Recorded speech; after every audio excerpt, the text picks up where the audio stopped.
یہ پاکستان اللہ تعالی کا احسان عظیم ہے۔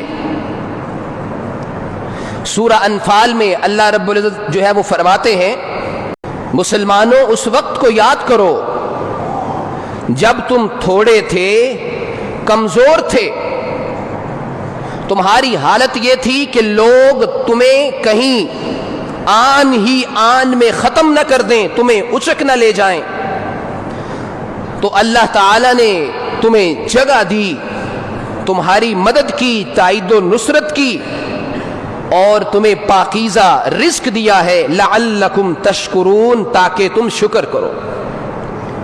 یہ ایسے معلوم ہوتا ہے کہ یہ آیت 14 اگست 1947 کو جو مسلمانوں نے اس ارض پاک کو حاصل کیا ہے، یہ ہم مسلمانوں کے لیے ہی ہے۔ تو لہذا آج اس احسان عظیم یاد کا دن ہے جو اللہ رب العزت نے ہم پر احسان کیا تھا، ہم پر انعام کیا تھا۔ لیکن افسوس کی بات یہ ہے کہ آج ہماری تیسری نسل ہے جو کہ جوان ہو چکی ہے۔ آج کا ہمارا نوجوان یہ سوال کرتا دکھائی دیتا ہے کہ پاکستان کیوں بنایا گیا؟ کیا یہ اچھا نہیں تھا کہ ہم ایک دوسرے کے ساتھ مل کے رہتے، ایک دوسرے کو جو ہے وہ تقویت دیتے؟ آج کے نوجوان کو اپنی تاریخ بھول چکی ہے۔ آج کا نوجوان وہ ظلم و ستم جو کہ ان ہندوؤں، سکھوں اور دیگر لوگوں نے مسلمانوں پر کیا تھا، اس کو بھلا چکی ہے۔ پاکستان کیوں بنایا گیا ہے؟ اس کے کیا مقاصد تھے؟ سب سے پہلا مقصد وہی تھا جو کہ گلی گلی، کوچے کوچے میں یہ نعرہ لگ رہا تھا کہ پاکستان کا مطلب کیا؟ لا الہ الا اللہ۔ پاکستان کو بنانے کا مقصد لا الہ الا اللہ ہے، یعنی اس لا الہ الا اللہ کے جھنڈے تلے تمام مسلمان جمع ہو کے ایک ایسی ارض پاک یا ایک ایسی زمین یا ایک ایسا خطہ ارضی حاصل کرنا چاہتے ہیں جہاں پر جا کر لا الہ الا اللہ کو عملی طور پر نافذ کر سکیں، اسلامی اصول و ضوابط پر انہیں عمل کرنے میں آسانی ہو، کوئی انہیں روک ٹوک نہ ہو۔ دوسرا مقصد کیا ہے؟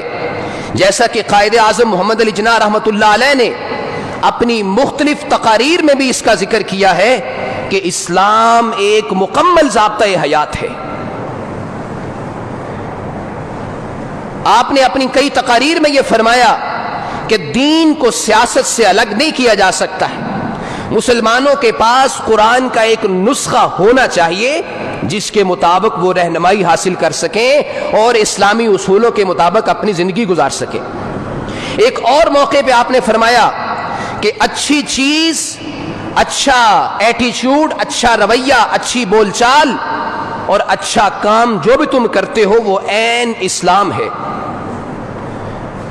کیونکہ اسلام کا مطلب عین انصاف ہے، اور جو بھی اچھی چیز ہے وہ فطرت کے عین مطابق ہے، اور اسلام بھی فطرت کے عین مطابق ہے۔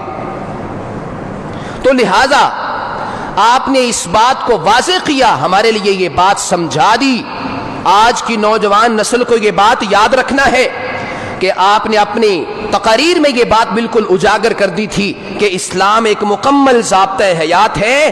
اے مسلمانوں، اے نوجوانوں، اے پاکستان کے باسیوں، اگر زندگی بسر کرنا ہے، اگر زندگی گزارنا ہے تو اسلام کے مطابق، اسلامی اصولوں کے مطابق، اسلامی قوانین کے مطابق، اسلام کی چھتری کے نیچے ہی رہ کر اپنی زندگی کو گزارنا اور بسر کرنا ہے۔ تیسرا اس کا مقصد، آپ نے یہ بات اپنی تقاریر میں واضح کر دی تھی کہ آئین پاکستان کی بنیاد شریعت الہی ہے۔ کراچی بار ایسوسی ایشن سے خطاب کرتے ہوئے آپ نے کہا تھا کہ یہ بات سننے میں آ رہی ہے کہ لوگ کہتے ہیں کہ شریعت کو آئین کی بنیاد نہیں بنایا جائے گا، ایسا ہرگز نہیں ہے۔ آئین پاکستان کی بنیاد شریعت الہی ہے، ہماری زندگی پر اسلامی اصولوں کا اطلاق اسی طرح ہے جس طرح 1300 سال پہلے تھا۔ یہ بات آپ نے بالکل واضح کر دی کہ ہمارا آئین پاکستان، اس ملک کا دستور، اس ملک کا قانون، اسلامی اصولوں کے مطابق بنے گا. کوئی ایسا دستور، کوئی ایسا قانون پاس نہیں کیا جائے گا جو کہ اسلام کی روح کے خلاف ہے. ابھی ریسنٹلی ہم جانتے ہیں کہ ایک جو ہے وہ ایسا بل پیش کیا گیا گھریلو تشدد کے نام سے کہ جو اسلامی روح کے خلاف تھا. لیکن اچھا ہوا کہ جب وہ بات کھل کے سامنے آئی تو ہمارے پرائم منسٹر نے اس پر ایکشن لیا اور اس کو جو ہے وہ ایک ایسی جو ہے وہ کمیٹی کی طرف اس کو ریفر کر دیا جو کہ اسلامی اصولوں کے مطابق اس کو جانچے گی.